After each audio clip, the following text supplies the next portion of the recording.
Alice's Adventures in Wonderland by Lewis Carroll. Chapter 1. Down the Rabbit Hole. Alice was beginning to get very tired of sitting by her sister on the bank, and of having nothing to do. Once or twice she had peeped into the book her sister was reading, but it had no pictures or conversations in it. "And what is the use of a book," thought Alice, "without pictures or conversation?" So she was considering in her own mind, as well as she could, for the hot day made her feel very sleepy and stupid, whether the pleasure of making a daisy chain would be worth the trouble of getting up and picking the daisies, when suddenly a white rabbit with pink eyes ran close by her. There was nothing so very remarkable in that, nor did Alice think it so very much out of the way to hear the rabbit say to itself, oh dear, I shall be late." When she thought it over afterwards, it occurred to her that she ought to have wondered at this, but at the time it all seemed quite natural. But when the rabbit actually took a watch out of its waistcoat pocket and looked at it, and then hurried on, Alice started to her feet, for it flashed across her mind that she had never before seen a rabbit with either a waistcoat pocket or a watch to take out of it, and burning with curiosity she ran across the field after it, and fortunately was just in time to see it pop down a large rabbit hole under the hedge. In another moment down went Alice after it, never once considering how in the world she was to get out again.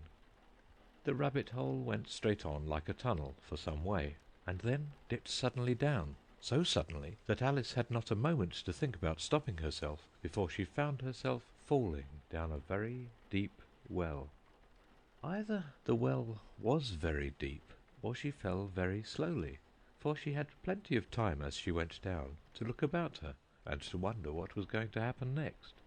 First she tried to look down and make out what she was coming to, but it was too dark to see anything.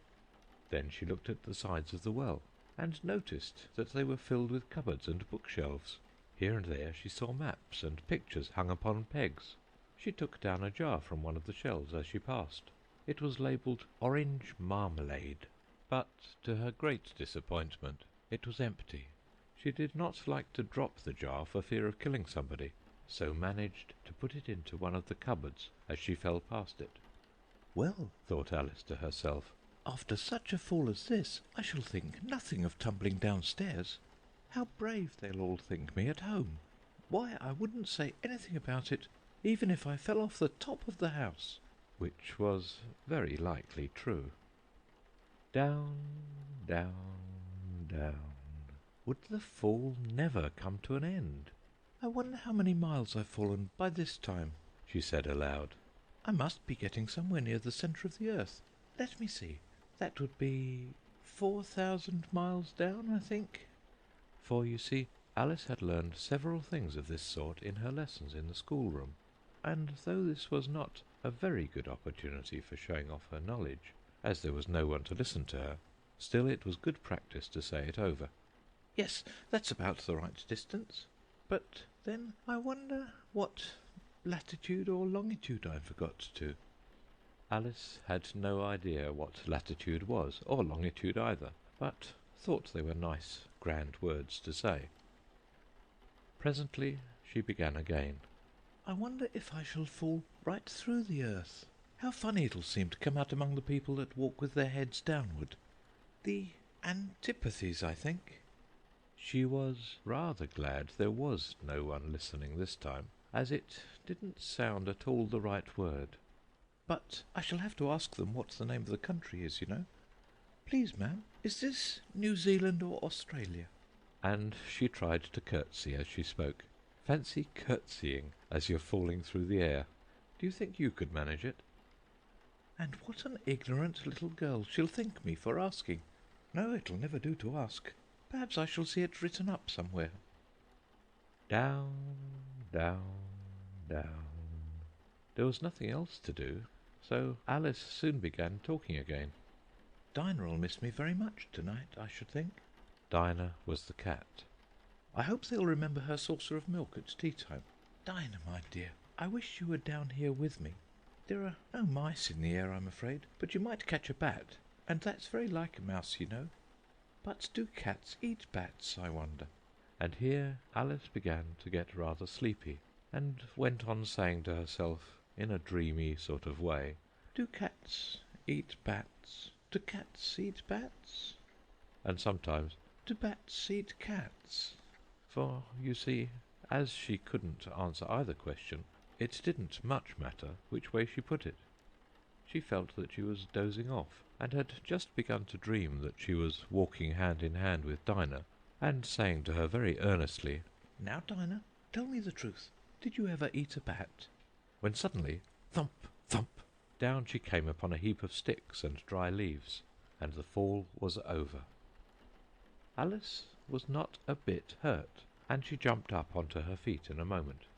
She looked up, but it was all dark overhead. Before her was another long passage, and the White Rabbit was still in sight, hurrying down it. There was not a moment to be lost. Away went Alice like the wind, and was just in time to hear it say, as it turned a corner, "Oh, my ears and whiskers! How late it's getting!" She was close behind it when she turned the corner, but the rabbit was no longer to be seen. She found herself in a long, low hall, which was lit up by a row of lamps hanging from the roof.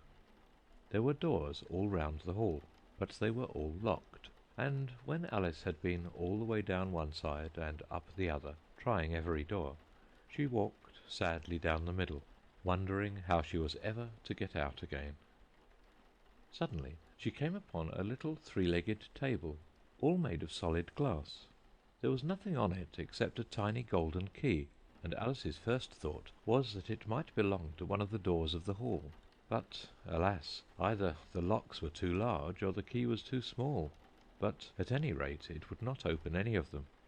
However, on the second time round, she came upon a low curtain she had not noticed before, and behind it was a little door about 15 inches high. She tried the little golden key in the lock, and to her great delight it fitted. Alice opened the door, and found that it led into a small passage, not much larger than a rat-hole. She knelt down, and looked along the passage into the loveliest garden you ever saw. How she longed to get out of that dark hall, and wander about among those beds of bright flowers and those cool fountains. But she could not even get her head through the doorway. "And even if my head would go through," thought poor Alice, "it would be of very little use without my shoulders. Oh, how I wish I could shut up like a telescope!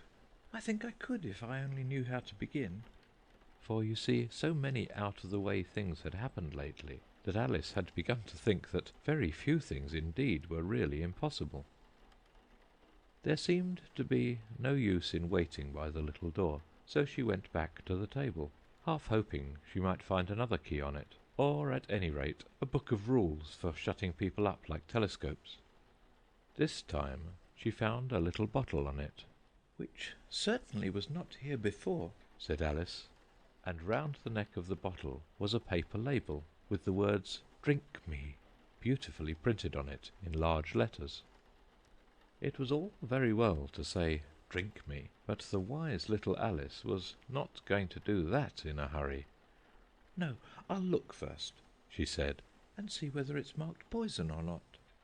For she had read several nice little histories about children who had got burnt and eaten up by wild beasts and other unpleasant things, all because they would not remember the simple rules their friends had taught them, such as that a red-hot poker will burn you if you hold it too long, and that if you cut your finger very deeply with a knife, it usually bleeds.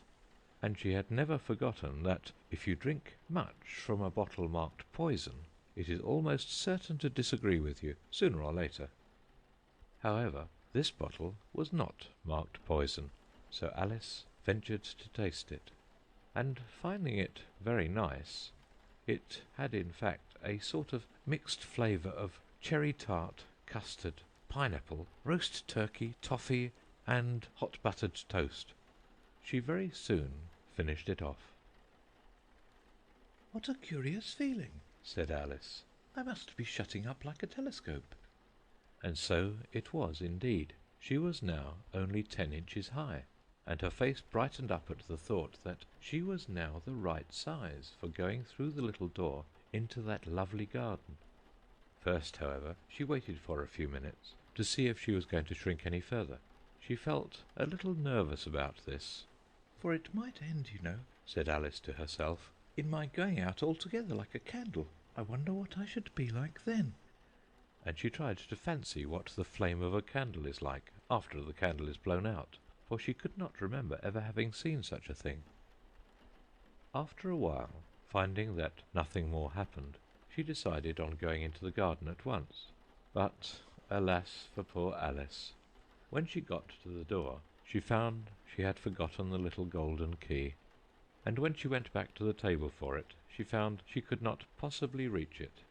She could see it quite plainly through the glass, and she tried her best to climb up one of the legs of the table, but it was too slippery, and when she had tired herself out with trying, the poor little thing sat down and cried.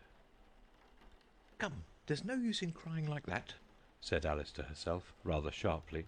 "I advise you to leave off this minute." She generally gave herself very good advice, though she very seldom followed it, and sometimes she scolded herself so severely as to bring tears into her eyes, and once she remembered trying to box her own ears for having cheated herself in a game of croquet she was playing against herself, for this curious child was very fond of pretending to be two people. "But it's no use now," thought poor Alice, "to pretend to be two people. Why, there's hardly enough of me left to make one respectable person." Soon her eye fell on a little glass box that was lying under the table.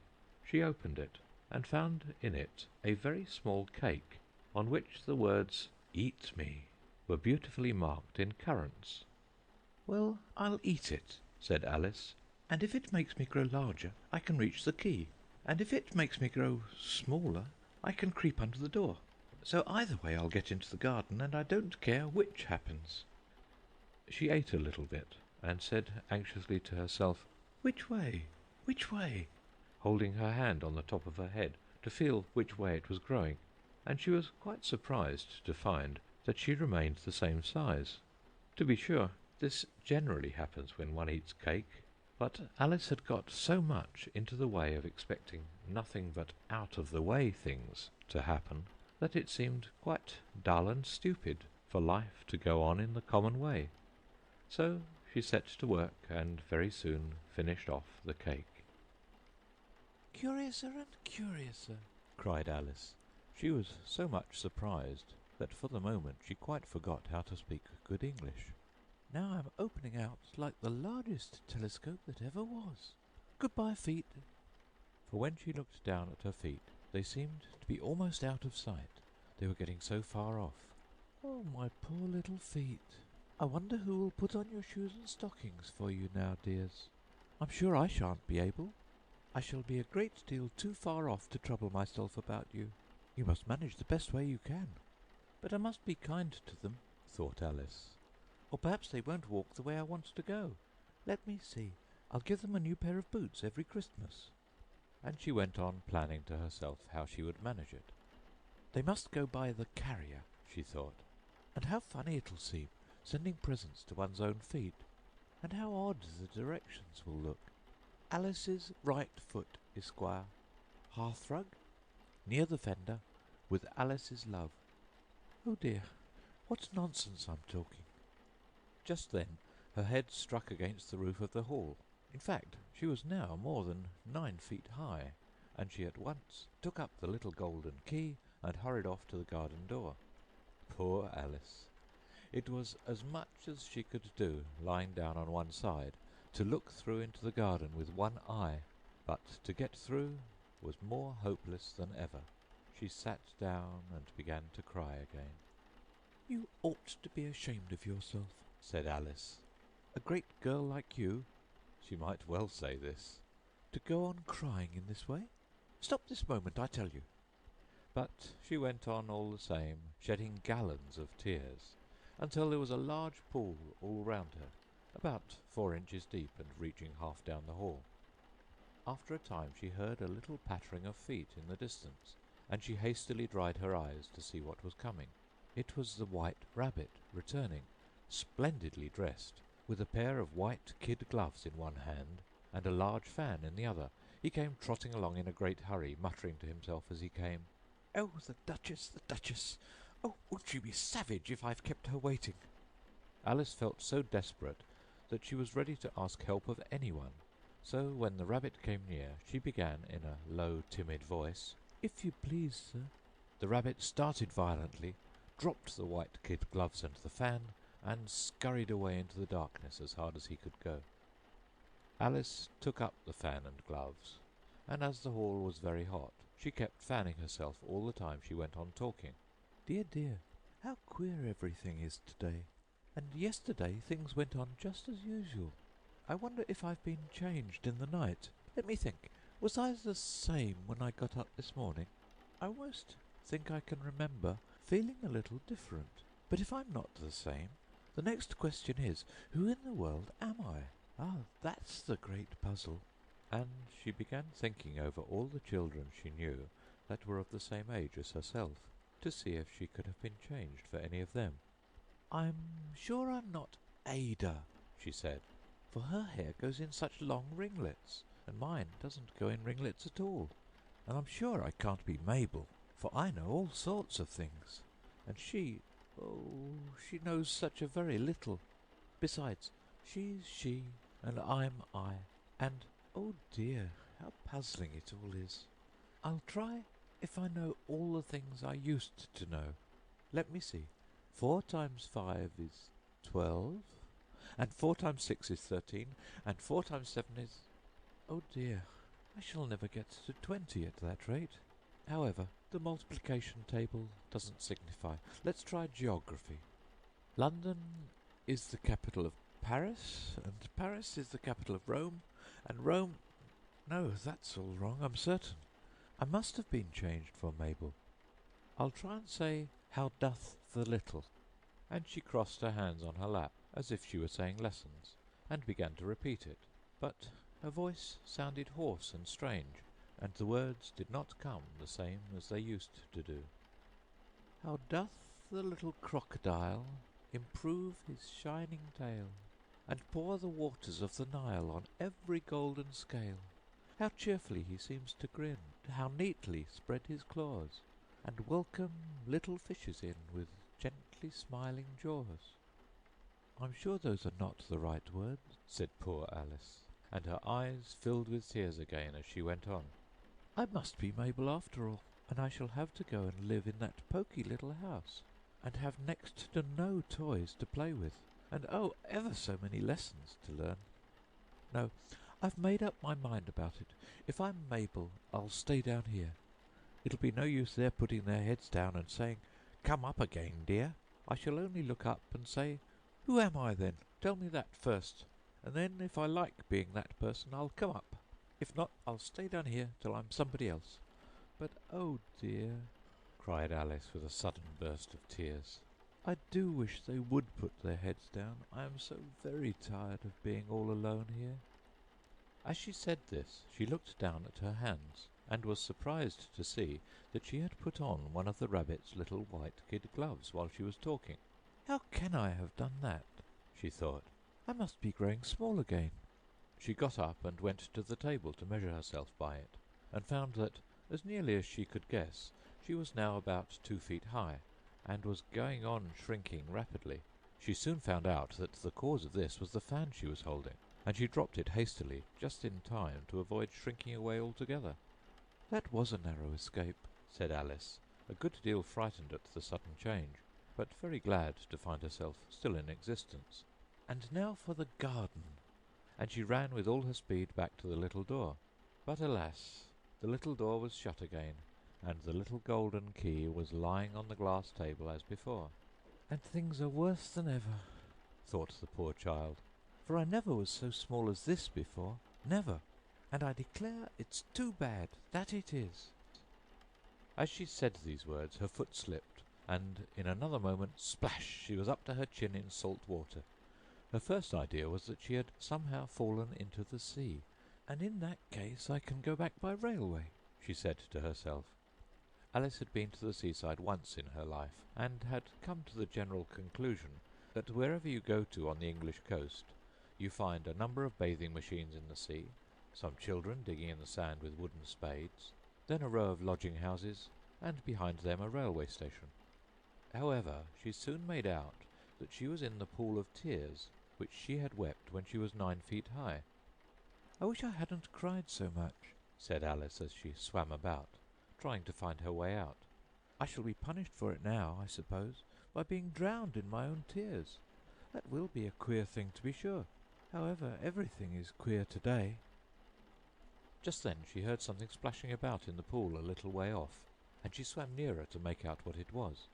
At first she thought it must be a walrus or hippopotamus, but then she remembered how small she was now, and she soon made out that it was only a mouse that had slipped in like herself.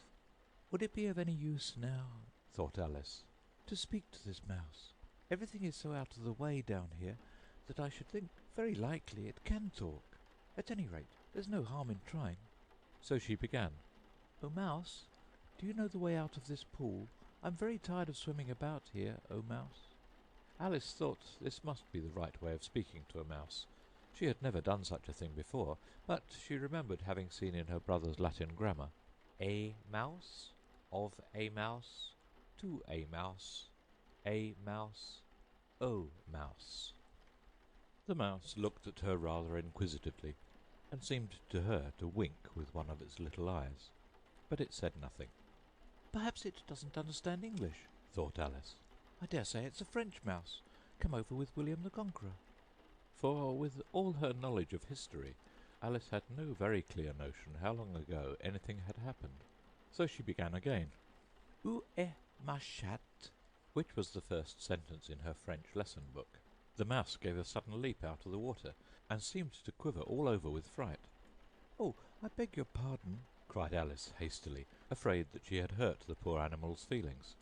"I quite forgot you didn't like cats." "Not like cats!" cried the mouse in a shrill, passionate voice. "Would you like cats if you were me?" "Well, perhaps not," said Alice in a soothing tone. "Don't be angry about it. And yet I wish I could show you our cat Dinah. I think you'd take a fancy to cats if you could only see her. She's such a dear, quiet thing," Alice went on half to herself, as she swam lazily about in the pool. "And she sits purring so nicely by the fire, licking her paws and washing her face. And she is such a nice soft thing to nurse. And she's such a capital one for catching mice. Oh, I beg your pardon," cried Alice again, for this time the mouse was bristling all over, and she felt certain it must be really offended. "We won't talk about her any more if you'd rather not." "We, indeed!" cried the mouse, who was trembling down to the end of his tail. "As if I would talk on such a subject! Our family always hated cats. Nasty, low, vulgar things. Don't let me hear that name again." "I won't indeed," said Alice, in a great hurry to change the subject of conversation. Are you fond of dogs?" The mouse did not answer, so Alice went on eagerly. "There is such a nice little dog near our house I should like to show you. A little bright-eyed terrier, you know, with such long curly brown hair. And it'll fetch things when you throw them, and it'll sit up and beg for its dinner, and all sorts of things. I can't remember half of them. And it belongs to a farmer, you know, and he says it's so useful it's worth £100. He says it kills all the rats, and "Oh dear!" cried Alice in a sorrowful tone. "I'm afraid I've offended it again." For the mouse was swimming away from her as hard as it could go, and making quite a commotion in the pool as it went. So she called softly after it, "Mouse dear, do come back again, and we won't talk about cats or dogs either, if you don't like them." When the mouse heard this, it turned round and swam slowly back to her. Its face was quite pale, with passion, Alice thought, and it said in a low, trembling voice, "Let us get to the shore, and then I'll tell you my history, and you'll understand why it is I hate cats and dogs." It was high time to go, for the pool was getting quite crowded with the birds and animals that had fallen into it. There were a duck, and a dodo, a lory, and an eaglet, and several other curious creatures. Alice led the way, and the whole party swam to the shore. They were indeed a queer-looking party that assembled on the bank. the birds with draggled feathers, the animals with their fur clinging close to them, and all dripping wet, cross, and uncomfortable. The first question, of course, was how to get dry again. They had a consultation about this, and after a few minutes it seemed quite natural to Alice to find herself talking familiarly with them, as if she had known them all her life. Indeed, she had quite a long argument with the Lowry, who at last turned sulky and would only say, "I am older than you, and must know better." And this Alice would not allow without knowing how old it was, and as the Lowry positively refused to tell its age, there was no more to be said. At last the Mouse, who seemed to be a person of authority among them, called out, "Sit down, all of you, and listen to me. I'll soon make you dry enough." They all sat down at once in a large ring, with the Mouse in the middle. Alice kept her eyes anxiously fixed on it, for she felt sure she would catch a bad cold if she did not get dry very soon. "Ahem!" said the Mouse, with an important air. "Are you all ready? This is the driest thing I know. Silence all round, if you please. William the Conqueror, whose cause was favoured by the Pope, was soon submitted to by the English, who wanted leaders, and had been of late much accustomed to usurpation and conquest. Edwin and Morcar, the Earls of Mercia and Northumbria—" "Ugh!" said the Lowry, with a shiver. "I beg your pardon?" said the Mouse, frowning, but very politely. "Did you speak?" "Not I," said the Lowry, hastily. "I thought you did," said the Mouse. "I proceed. Edwin and Morcar, the Earls of Mercia and Northumbria, declared for him, and even Stigand, the patriotic Archbishop of Canterbury, found it advisable—" "Found what?" said the Duck. "Found it," the Mouse replied rather crossly. "Of course you know what it means?" "I know what it means well enough when I find a thing," said the Duck. "It's generally a frog or a worm. The question is, what did the Archbishop find?" The Mouse did not notice this question, but hurriedly went on. "Found it advisable to go with Edgar Atheling to meet William and offer him the crown. William's conduct at first was moderate, but the insolence of his Normans— How are you getting on now, my dear?" it continued, turning to Alice as it spoke. "As wet as ever," said Alice in a melancholy tone. "It doesn't seem to dry me at all." "In that case," said the Dodo solemnly, rising to its feet, "I move that the meeting adjourn, for the immediate adoption of more energetic remedies." "Speak English," said the Eaglet. "I don't know the meaning of half those long words, and what's more, I don't believe you do either." And the Eaglet bent down its head to hide a smile. Some of the other birds tittered audibly. "What I was going to say," said the Dodo in an offended tone, "was that the best thing to get us dry would be a caucus race."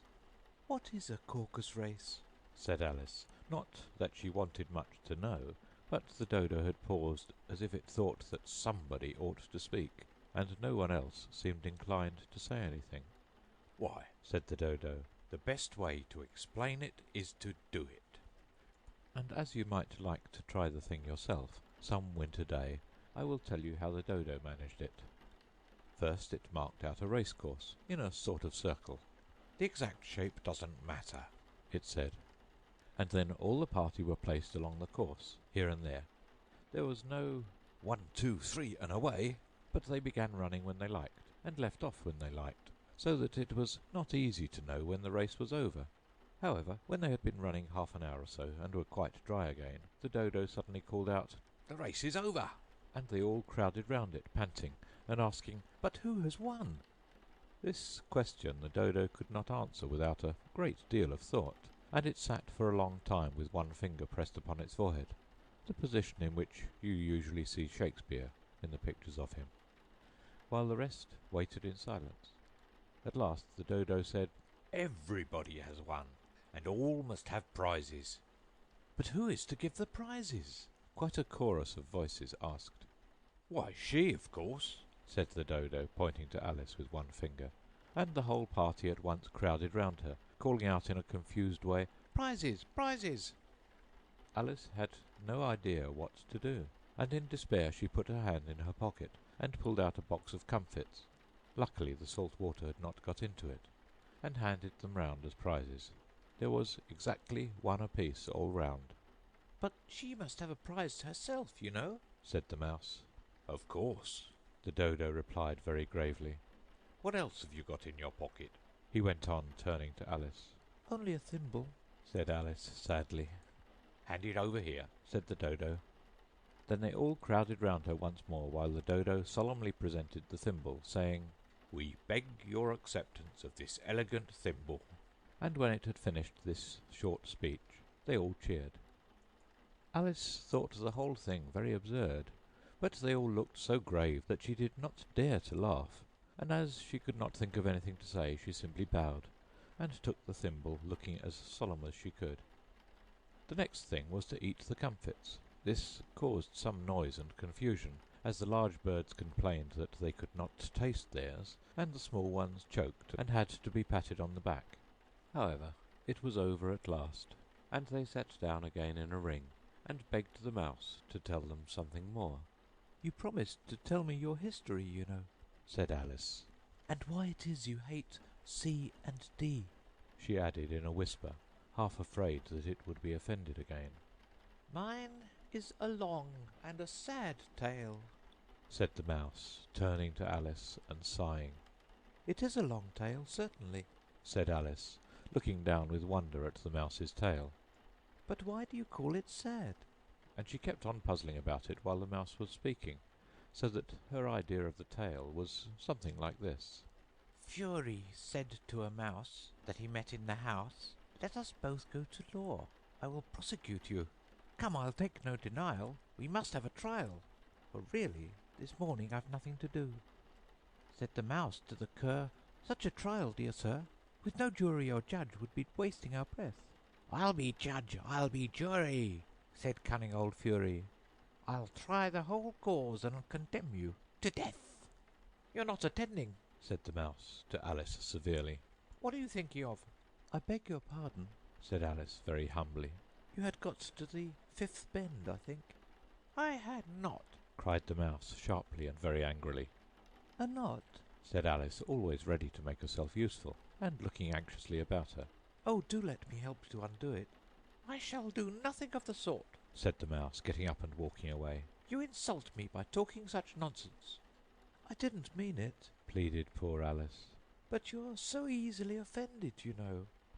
The mouse only growled in reply. 'Please come back and finish your story,' Alice called after it, and the others all joined in chorus. 'Yes, please do.' But the mouse only shook its head impatiently, and walked a little quicker. 'What a pity it wouldn't stay,' sighed the Lory, as soon as it was quite out of sight. And an old crab took the opportunity of saying to her daughter, 'Ah, my dear, let this be a lesson to you, never to lose your temper.' 'Hold your tongue, Ma,' said the young crab a little snappishly. 'You're enough to try the patience of an oyster.' 'I wish I had our Dinah here, I know I do,' said Alice aloud, addressing nobody in particular. 'She'd soon fetch it back.' 'And who is Dinah, if I might venture to ask the question?' said the Lory. Alice replied eagerly, for she was always ready to talk about her pet. 'Dinah's our cat, and she's such a capital one for catching mice, you can't think. And oh, I wish you could see her after the birds. Why, she'll eat a little bird as soon as look at it.' This speech caused a remarkable sensation among the party. Some of the birds hurried off at once. One old magpie began wrapping itself up very carefully, remarking, 'I really must be getting home. The night air doesn't suit my throat.' And a canary called out in a trembling voice to its children, 'Come away, my dears. It's high time you were all in bed.' On various pretexts they all moved off, and Alice was soon left alone. 'I wish I hadn't mentioned Dinah,' she said to herself in a melancholy tone. 'Nobody seems to like her down here, and I'm sure she's the best cat in the world. Oh, my dear Dinah, I wonder if I shall ever see you any more.' And here poor Alice began to cry again, for she felt very lonely and low-spirited. In a little while, however, she again heard a little pattering of footsteps in the distance, and she looked up eagerly, half hoping that the mouse had changed his mind, and was coming back to finish his story. It was the White Rabbit, trotting slowly back again, and looking anxiously about it as it went, as if it had lost something, and she heard it muttering to itself, 'The Duchess! The Duchess! Oh, my dear paws! Oh, my fur and whiskers! She'll get me executed, as sure as ferrets are ferrets! Where can I have dropped them, I wonder?" Alice guessed in a moment that it was looking for the fan and the pair of white kid gloves, and she very good-naturedly began hunting about for them, but they were nowhere to be seen. Everything seemed to have changed since her swim in the pool, and the great hall with the glass table and the little door had vanished completely. Very soon the rabbit noticed Alice as she went hunting about, and called out to her in an angry tone, "Why, Mary Ann, what are you doing out here? Run home this moment, and fetch me a pair of gloves and a fan. Quick now!" and Alice was so much frightened that she ran off at once in the direction it pointed to, without trying to explain the mistake it had made. "He took me for his housemaid," she said to herself as she ran. "How surprised he'll be when he finds out who I am. But I'd better take him his fan and gloves. That is, if I can find them." As she said this, she came upon a neat little house, on the door of which was a bright brass plate with the name W. Rabbit engraved upon it. She went in without knocking, and hurried upstairs in great fear lest she should meet the real Mary Ann, and be turned out of the house before she had found the fan and gloves. "How queer it seems," Alice said to herself, "to be going messages for a rabbit. I suppose Dinah'll be sending me on messages next." And she began fancying the sort of thing that would happen. "Miss Alice, come here directly and get ready for your walk." "Coming in a minute, nurse. But I've got to see that the mouse doesn't get out. Only I don't think," Alice went on, "that they'd let Dinah stop in the house, if it began ordering people about like that." By this time she had found her way into a tidy little room with a table in the window, and on it, as she had hoped, a fan and 2 or 3 pairs of tiny white kid gloves. She took up the fan and a pair of the gloves, and was just going to leave the room, when her eye fell upon a little bottle that stood near the looking-glass. There was no label this time with the words "Drink me," but nevertheless she uncorked it and put it to her lips. "I know something interesting is sure to happen," she said to herself, "whenever I eat or drink anything, so I just see what this bottle does. I do hope it'll make me grow large again, for really I'm quite tired of being such a tiny little thing." It did so indeed, and much sooner than she had expected. Before she had drunk half the bottle, she found her head pressing against the ceiling, and had to stoop to save her neck from being broken. She hastily put down the bottle, saying to herself, "That's quite enough. I hope I shan't grow any more. As it is, I can't get out of the door. I do wish I hadn't drunk quite so much." Alas, it was too late to wish that. She went on growing, and very soon had to kneel down on the floor. In another minute there was not even room for this, and she tried the effect of lying down with one elbow against the door and the other arm curled round her head. Still she went on growing, and as a last resort she put one arm out of the window and one foot up the chimney, and said to herself, "Now I can do no more. Whatever happens, what will become of me?" Luckily for Alice, the little magic bottle had now had its full effect, and she grew no larger. Still, it was very uncomfortable, and as there seemed to be no sort of chance of her ever getting out of the room again, no wonder she felt unhappy. "It was very much pleasanter at home," thought poor Alice, "when one wasn't always growing larger and smaller, and being ordered about by mice and rabbits. I almost wish I hadn't gone down that rabbit hole. And yet it's rather curious, you know, this sort of life. I do wonder what can have happened to me.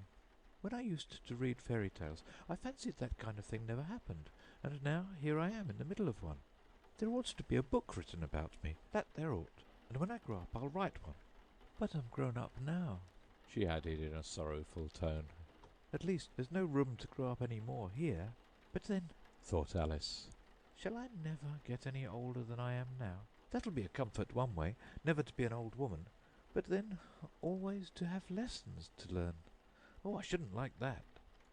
"Oh, you foolish Alice," she answered herself. "How can you learn lessons in here? Why, there's hardly room for you, and no room at all for any lesson books." And so she went on, taking first one side and then the other, and making quite a conversation of it altogether. But after a few minutes she heard a voice outside, and stopped to listen. Mary Ann," said the voice, "fetch me my gloves, this moment." Then came a little pattering of feet on the stairs.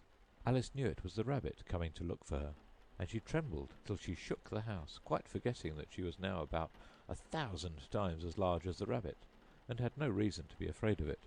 Presently the rabbit came up to the door and tried to open it, but as the door opened inwards, and Alice's elbow was pressed hard against it, that attempt proved a failure.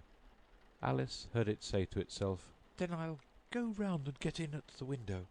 "That you won't," thought Alice, and after waiting till she fancied she heard the rabbit just under the window, she suddenly spread out her hand and made a snatch in the air.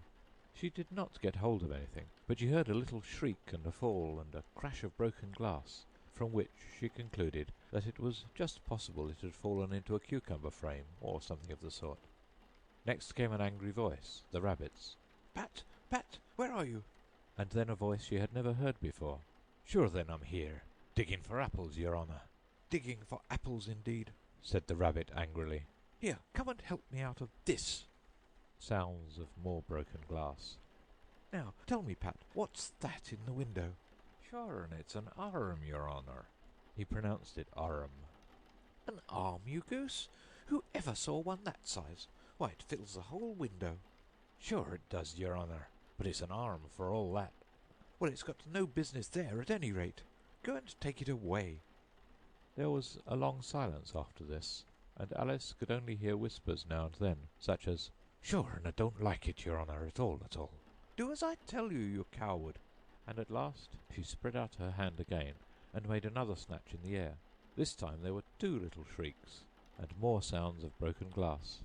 "What a number of cucumber frames there must be," thought Alice. "I wonder what they'll do next. As for pulling me out of the window, I only wish they could. I'm sure I don't want to stay in here any longer." She waited for some time without hearing anything more. At last came a rumbling of little cart-wheels, and the sound of a good many voices all talking together. She made out the words, "Where's the other ladder? Why, I hadn't to bring but one. Bill's got the other. Bill, fetch it here, lad. Here, put 'em up at this corner. No, tie 'em together first. They don't reach half high enough yet."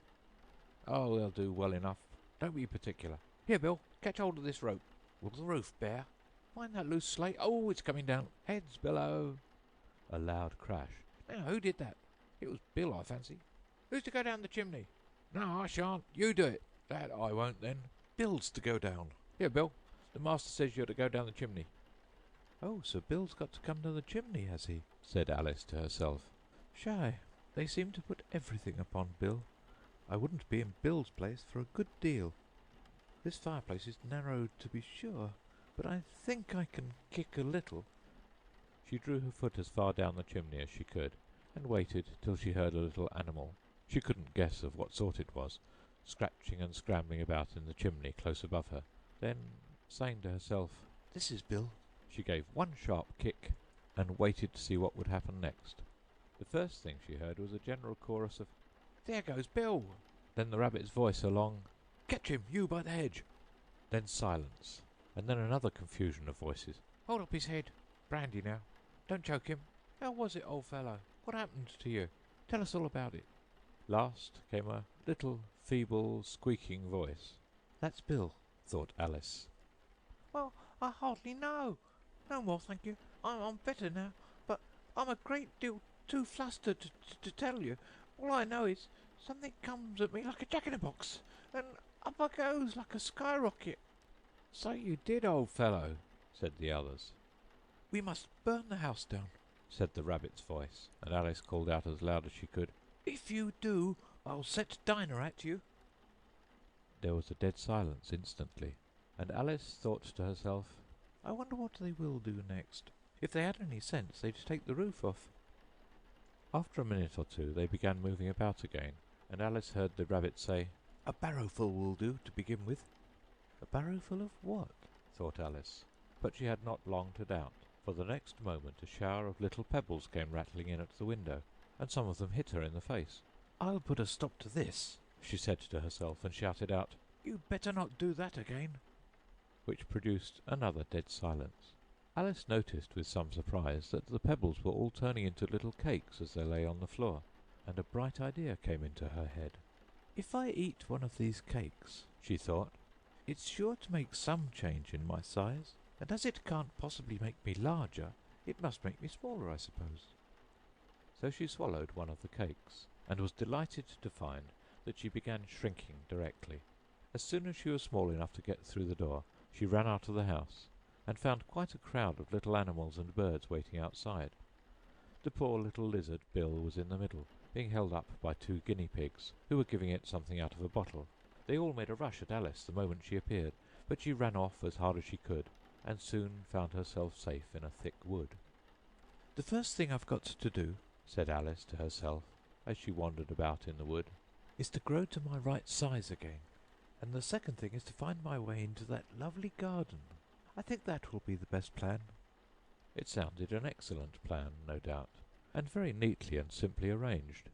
The only difficulty was that she had not the smallest idea how to set about it, and while she was peering about anxiously among the trees, a little sharp bark just over her head made her look up in a great hurry. An enormous puppy was looking down at her with large round eyes, and feebly stretching out one paw trying to touch her. "Poor little thing," said Alice, in a coaxing tone, and she tried hard to whistle to it, but she was terribly frightened all the time at the thought that it might be hungry, in which case it would be very likely to eat her up, in spite of all her coaxing. Hardly knowing what she did, she picked up a little bit of stick, and held it out to the puppy, whereupon the puppy jumped into the air off all its feet at once, with a yelp of delight, and rushed at the stick, and made believe to worry it. Then Alice dodged behind a great thistle to keep herself from being run over, and the moment she appeared on the other side, the puppy made another rush at the stick, and tumbled head over heels in its hurry to get hold of it. Then Alice, thinking it was very like having a game of play with a cart-horse, and expecting every moment to be trampled under its feet, ran round the thistle again. Then the puppy began a series of short charges at the stick, running a very little way forwards each time, and a long way back, and barking hoarsely all the while, till at last it sat down a good way off, panting, with its tongue hanging out of its mouth and its great eyes half shut. This seemed to Alice a good opportunity for making her escape, so she set off at once, and ran till she was quite tired and out of breath, and till the puppy's bark sounded quite faint in the distance. "And yet what a dear little puppy it was," said Alice, as she leant against a buttercup to rest herself, and fanned herself with one of the leaves. "I should have liked teaching it tricks very much, if I'd only been the right size to do it. Oh dear, I'd nearly forgotten that I've got to grow up again. Let me see, how is it to be managed? I suppose I ought to eat or drink something or other, but the great question is, what?" The great question certainly was, what? Alice looked all round her at the flowers and the blades of grass, but she did not see anything that looked like the right thing to eat or drink under the circumstances. There was a large mushroom growing near her, about the same height as herself, and when she had looked under it, and on both sides of it, and behind it, it occurred to her that she might as well look and see what was on the top of it. She stretched herself up on tiptoe, and peered over the edge of the mushroom, and her eyes immediately met those of a large caterpillar, that was sitting on the top with its arms folded, quietly smoking a long hookah, and taking not the smallest notice of her or of anything else.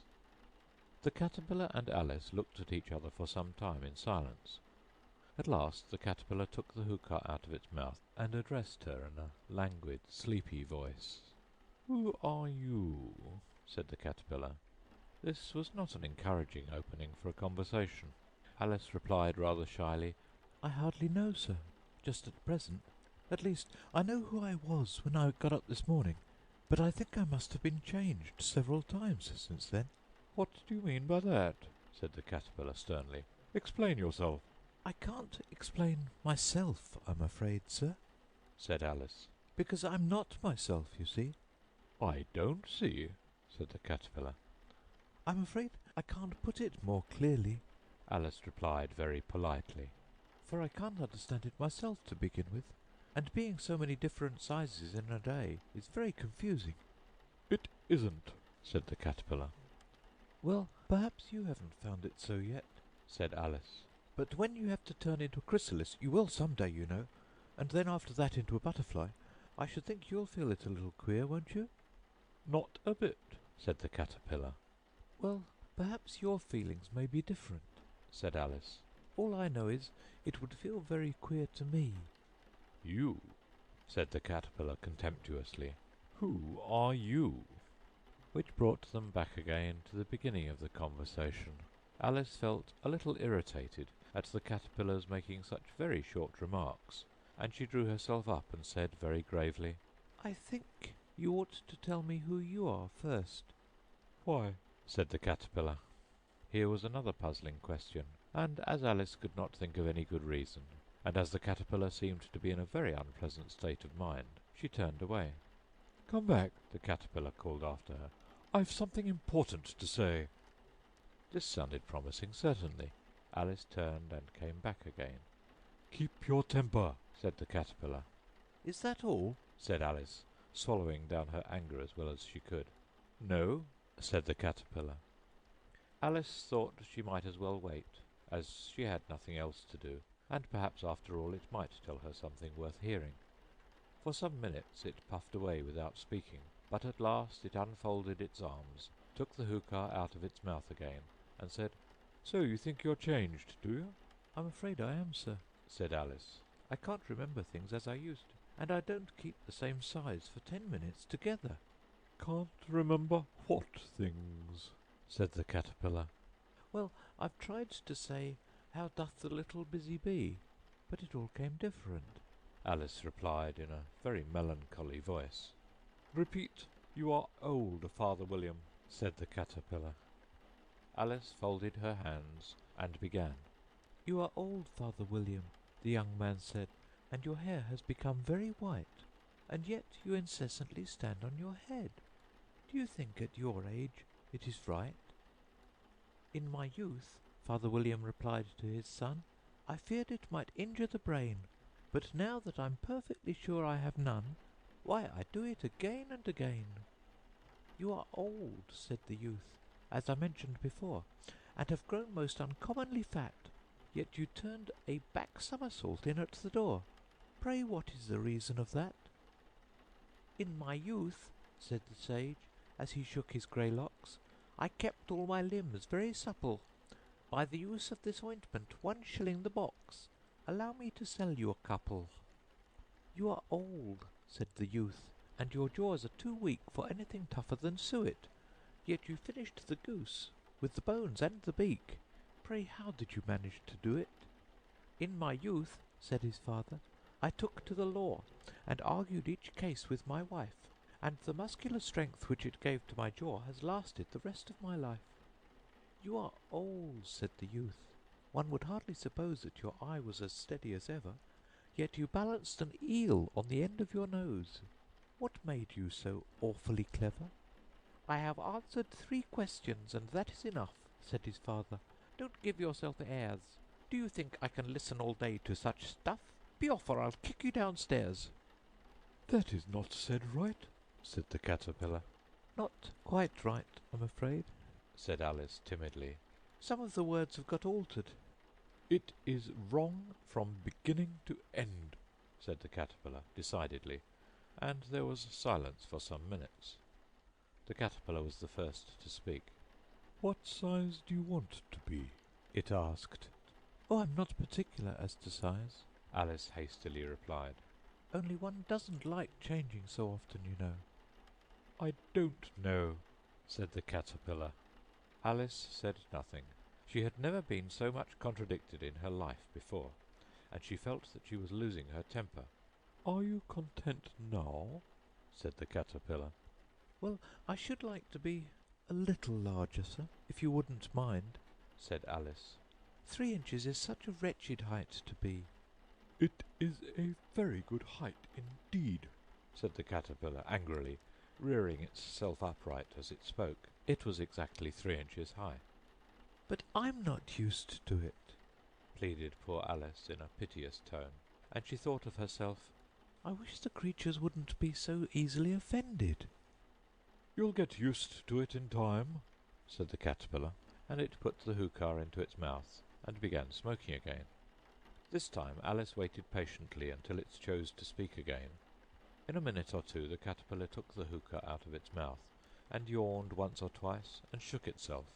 Then it got down off the mushroom and crawled away in the grass, merely remarking as it went, "One side will make you grow taller, the other side will make you grow shorter." One side of what? The other side of what? Thought Alice to herself. "Of the mushroom," said the caterpillar, just as if she had asked it aloud, and in another moment it was out of sight. Alice remained looking thoughtfully at the mushroom for a minute, trying to make out which were the two sides of it, and as it was perfectly round, she found this a very difficult question. However, at last she stretched her arms round it as far as they would go, and broke off a bit of the edge with each hand. "And now, which is which?" she said to herself, and nibbled a little of the right hand bit to try the effect. The next moment she felt a violent blow underneath her chin. It had struck her foot.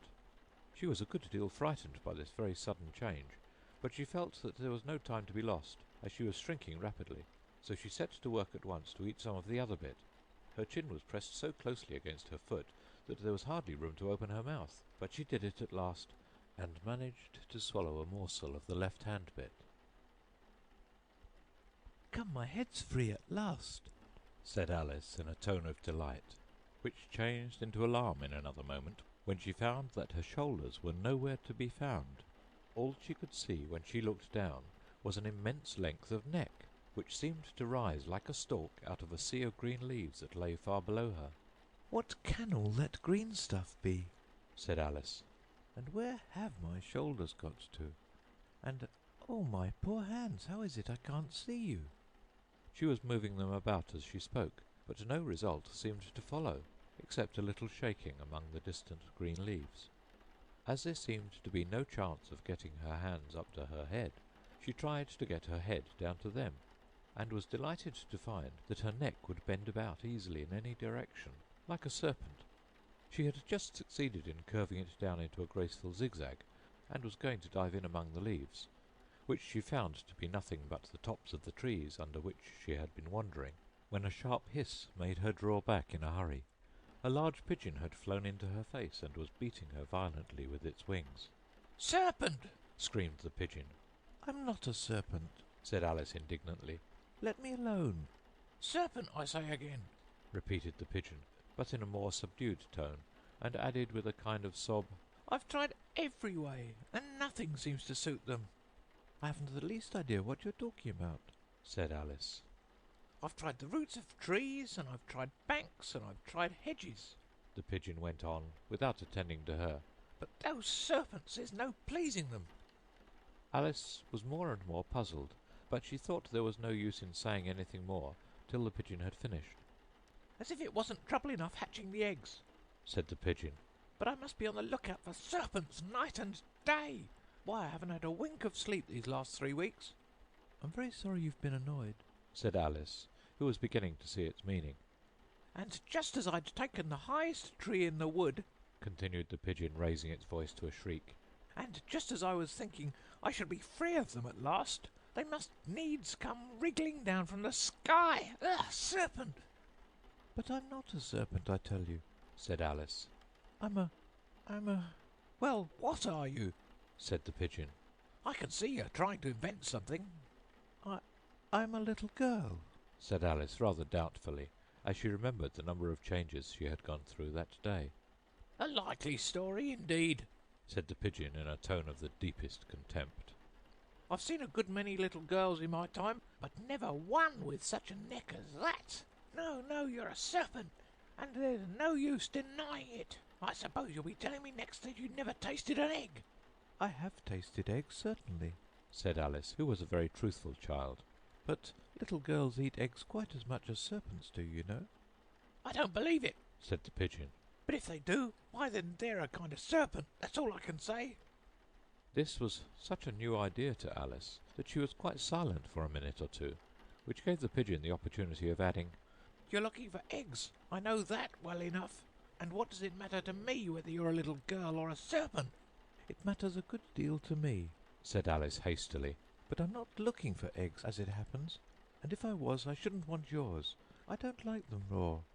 "Well, be off then," said the pigeon in a sulky tone, as it settled down again into its nest. Alice crouched down among the trees as well as she could, for her neck kept getting entangled among the branches, and every now and then she had to stop and untwist it.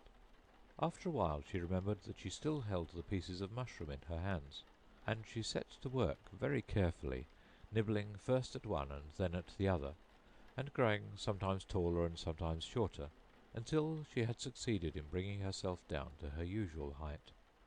It was so long since she had been anything near the right size that it felt quite strange at first, but she got used to it in a few minutes, and began talking to herself as usual. Come, there's half my plan done now. How puzzling all these changes are. I'm never quite sure what I'm going to be from one minute to another. However, I've got back to my right size. The next thing is to get into that beautiful garden. How is that to be done, I wonder? As she said this, she came suddenly upon an open place with a little house in it, about 4 feet high. Whoever lives there, Thought Alice. It'll never do to come upon them this size. Why, I should frighten them out of their wits. So she began nibbling at the right-hand bit again, and did not venture to go near the house till she had brought herself down to 9 inches high. For a minute or two she stood looking at the house and wondering what to do next, when suddenly a footman in livery came running out of the wood. She considered him to be a footman because he was in livery. Otherwise, judging by his face only, she would have called him a fish, and rapped loudly at the door with his knuckles. It was opened by another footman in livery, with a round face and large eyes like a frog, and both footmen, Alice noted, had powdered hair that curled all over their heads. She felt very curious to know what it was all about, and crept a little way out of the wood to listen. The fish footman began by producing from under his arm a great letter, nearly as large as himself, and this he handed over to the other, saying in a solemn voice, "For the Duchess, an invitation from the Queen to play croquet."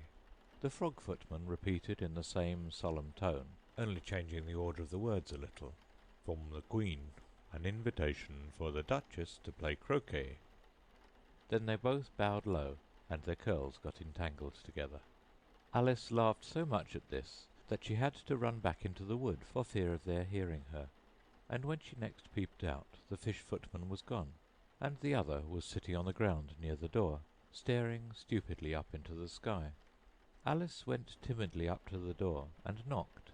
"There's no sort of use in knocking," said the footman. "First, because I'm on the same side of the door as you are. Secondly, because they're making such a noise inside no one could possibly hear you." And certainly there was a most extraordinary noise going on within, a constant howling and sneezing, and every now and then a great crash as if a dish or kettle had been broken to pieces. Please, then, said Alice, how am I to get in? "There might be some sense in your knocking," the footman went on without attending to her, "if we had the door between us. For instance, if you were inside, you might knock, and I could let you out, you know." He was looking up into the sky all the time he was speaking, and this Alice thought decidedly uncivil. But perhaps he can't help it, she said to herself. His eyes are so very nearly at the top of his head. But at any rate he might answer questions. How am I to get in? She repeated aloud. "I shall sit here," the footman remarked, "till tomorrow." At this moment the door of the house opened, and a large plate came skimming out, straight at the footman's head. It just grazed his nose and broke to pieces against one of the trees behind him. "Or next day, maybe," the footman continued in the same tone, exactly as if nothing had happened. How am I to get in? asked Alice again, in a louder tone. "Are you to get in at all?" said the footman. "That's the first question, you know." It was, no doubt, only Alice did not like to be told so. It's really dreadful, she muttered to herself. The way all the creatures argue. It's enough to drive one crazy. The footman seemed to think this a good opportunity for repeating his remark, with variations. "I shall sit here," he said, "on and off for days and days." But what am I to do? said Alice. "Anything you like," said the footman, and began whistling. Oh, there's no use in talking to him, said Alice desperately. He's perfectly idiotic." And she opened the door and went in. The door led right into a large kitchen, which was full of smoke from one end to the other. The Duchess was sitting on a three-legged stool in the middle, nursing a baby. The cook was leaning over the fire, stirring a large cauldron, which seemed to be full of soup. "There's certainly too much pepper in that soup," Alice said to herself, as well as she could for sneezing. There was certainly too much of it in the air. Even the Duchess sneezed occasionally, and as for the baby, it was sneezing and howling alternately without a moment's pause. The only things in the kitchen that did not sneeze were the cook and a large cat, which was sitting on the hearth and grinning from ear to ear. "Please, would you tell me," said Alice, a little timidly, for she was not quite sure whether it was good manners for her to speak first, "why your cat grins like that?" "It's a Cheshire cat," said the Duchess, "and that's why. Pig!" She said the last word with such sudden violence that Alice quite jumped, but she saw in another moment that it was addressed to the baby, and not to her, so she took courage and went on again. "I didn't know that Cheshire cats always grinned. In fact, I didn't know that cats could grin." "They all can," said the Duchess, "and most of 'em do." "I don't know of any that do," Alice said very politely, feeling quite pleased to have got into a conversation. "You don't know much," said the Duchess, "and that's a fact." Alice did not at all like the tone of this remark, and thought it would be as well to introduce some other subject of conversation. While she was trying to fix on one, the cook took the cauldron of soup off the fire, and at once set to work throwing everything within her reach at the Duchess and the baby. The fire irons came first, then followed a shower of saucepans, plates, and dishes. The Duchess took no notice of them, even when they hit her, and the baby was howling so much already that it was quite impossible to say whether the blows hurt it or not. "Oh, please mind what you're doing," cried Alice, jumping up and down in an agony of terror. "Oh, there goes his precious nose," as an unusually large saucepan flew close by it, and very nearly carried it off. "If everybody minded their own business," the Duchess said in a hoarse growl, "the world would go round a great deal faster than it does." "Which would not be an advantage," said Alice, who felt very glad to get an opportunity of showing off a little of her knowledge. "Just think of what work it would make with the day and night. You see, the Earth takes 24 hours to turn round on its axis." "Talking of axes," said the Duchess, "chop off her head." Alice glanced rather anxiously at the cook, to see if she meant to take the hint, but the cook was busily stirring the soup, and seemed not to be listening, so she went on again. 24 hours, I think. Or is it 12? "Oh, don't bother me," said the Duchess. "I never could abide figures." And with that she began nursing her child again, singing a sort of lullaby to it as she did so, and giving it a violent shake at the end of every line. "Speak roughly to your little boy, and beat him when he sneezes. He only does it to annoy, because he knows it teases." Chorus, in which the cook and the baby joined. Wow, wow, wow. While the Duchess sang the second verse of the song, she kept tossing the baby violently up and down, and the poor little thing howled so that Alice could hardly hear the words.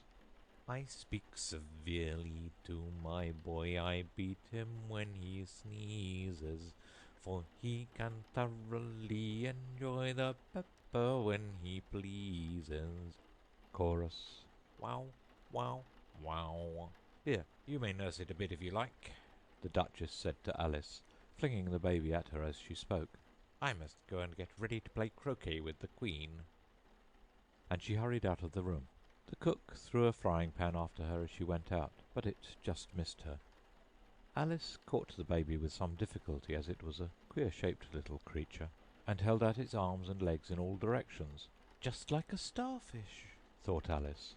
The poor little thing was snorting like a steam engine when she caught it, and kept doubling itself up and straightening itself out again, so that altogether for the first minute or two it was as much as she could do to hold it.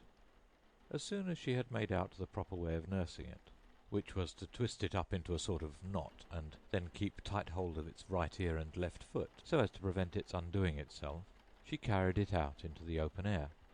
"If I don't take this child away with me," thought Alice, "they're sure to kill it in a day or two. Wouldn't it be murder to leave it behind?" she said the last words out loud, and the little thing grunted in reply. It had left off sneezing by this time. "Don't grunt," said Alice. "That's not at all a proper way of expressing yourself." The baby grunted again, and Alice looked very anxiously into its face to see what was the matter with it. There could be no doubt that it had a very turn-up nose, much more like a snout than a real nose. Also, its eyes were getting extremely small for a baby. Altogether, Alice did not like the look of the thing at all. But perhaps it was only sobbing, she thought, and looked into its eyes again to see if there were any tears. No, there were no tears. "If you're going to turn into a pig, my dear," said Alice seriously, "I'll have nothing more to do with you. Mind now."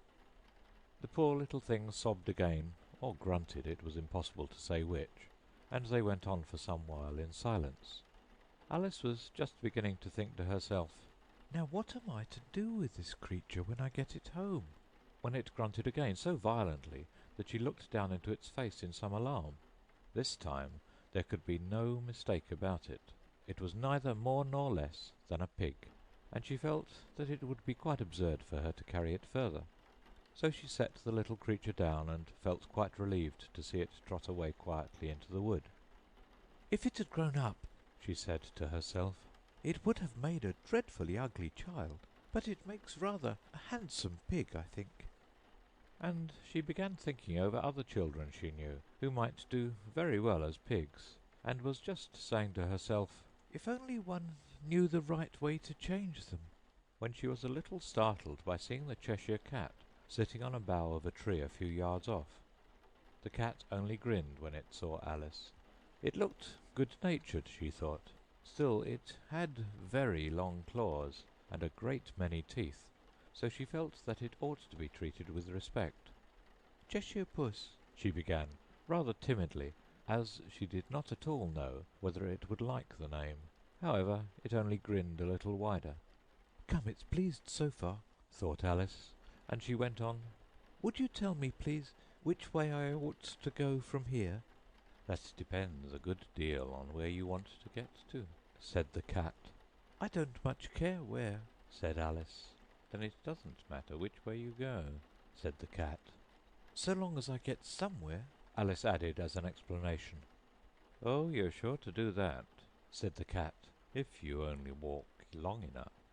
Alice felt that this could not be denied, so she tried another question. "What sort of people live about here?" "In that direction," the cat said, waving its right paw round, "lives a hatter. And in that direction," waving the other paw, "lives a March hare. Visit either you like. They're both mad." "But I don't want to go among mad people," Alice remarked. "Oh, you can't help that," said the cat. "We're all mad here. I'm mad, you're mad." "How do you know I'm mad?" said Alice. "You must be," said the cat, "or you wouldn't have come here." Alice didn't think that proved it at all. However, she went on. "And how do you know that you're mad?" "To begin with," said the cat, "a dog's not mad. You grant that?" "I suppose so," said Alice. "Well then," the cat went on, "you see, a dog growls when it's angry and wags its tail when it's pleased. Now, I growl when I'm pleased and wag my tail when I'm angry. Therefore, I'm mad." "I call it purring, not growling," said Alice. "Call it what you like," said the cat. "Do you play croquet with the Queen today?" "I should like it very much," said Alice. "but I haven't been invited yet." "You'll see me there," said the cat, and vanished. Alice was not much surprised at this. She was getting so used to queer things happening. While she was looking at the place where it had been, it suddenly appeared again. "By the by, what became of the baby?" said the cat. "I'd nearly forgotten to ask." "It turned into a pig," Alice quietly said, just as if it had come back in a natural way. "I thought it would," said the cat, and vanished again. Alice waited a little, half expecting to see it again, but it did not appear, and after a minute or two she walked on in the direction in which the March Hare was said to live. "I've seen hatters before," she said to herself. "The March Hare will be much the most interesting, and perhaps, as this is May, it won't be raving mad, at least not so mad as it was in March." As she said this, she looked up, and there was the cat again, sitting on a branch of a tree. "Did you say pig or fig?" said the cat. "I said pig," replied Alice, "and I wish you wouldn't keep appearing and vanishing so suddenly. You make one quite giddy." "All right," said the cat, and this time it vanished quite slowly, beginning with the end of the tail, and ending with the grin, which remained some time after the rest of it had gone. "Well, I've often seen a cat without a grin," thought Alice, "but a grin without a cat, it's the most curious thing I ever saw in my life." She had not gone much farther before she came in sight of the house of the March Hare. She thought it must be the right house, because the chimneys were shaped like ears, and the roof was thatched with fur. It was so large a house that she did not like to go nearer till she had nibbled some more of the left-hand bit of mushroom, and raised herself to about 2 feet high. Even then she walked up towards it rather timidly, saying to herself, "Suppose it should be raving mad after all? I almost wish I'd gone to see the hatter instead." The End.